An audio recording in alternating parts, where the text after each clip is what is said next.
Hi, என்னோடய dinner மெனுவில் எப்போ பார்த்தாலும் சப்பாத்தி தானே பார்த்துருப்பீங்க. எனக்கே சீரியஸ்லி ரொம்ப பொறிச்ச போச்சு சப்பாத்தின்னு. அதனால இன்றைக்கி ஒரு சின்ன சேஞ்ச் பண்ணலாமே அப்படின்னு சொல்லிட்டு என்னோடய டின்னர் மெனுவில் இன்றைக்கி சேஞ்ச் வந்து தோசை பண்ணியிருக்கேன். ஸோ தோசைக்கு தொட்டுக்கிறதுக்கு வந்து கத்திரிக்காய் உருளைக்கிழங்கு போட்டு குஜ்ஜு பண்ணியிருக்கேன். செம்ம டேஸ்ட்டாக இருக்கும் தெரியுமா. இதுக்கு வந்து வேறு எதுவுமே தொட்டுக்க வேண்டாம். இந்த கத்திரிக்காய் உருளைக்கிழங்கு கொஜ்ஜு தொட்டு சாப்பிட்றதுலே அவ்வளோ அருமையாக இருக்கும்.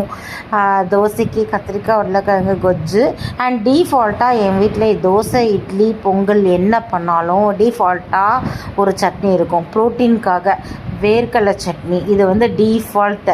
இது வந்து மாறவே மாறாது. மார்னிங் டிஃபனாக இருக்கட்டும், இல்லை நைட் டின்னராக இருக்கட்டும், இந்த வேர்க்கடலை சட்னி டீஃபால்ட்டாக இருக்கும். ஸோ இன்றைக்கி வந்து டின்னர் வந்து மொறுன்னு தோசை. பாருங்களேன் அந்த எவ்வளோ மொறுன்னு இருக்குதுன்னு பார்க்கும்போதே. ஸோ மொறுன்னு தோசை, அப்புறம் வந்து வேர்க்கடலை சட்னி, அப்புறம் வந்து கொஜ்ஜு. பாய்.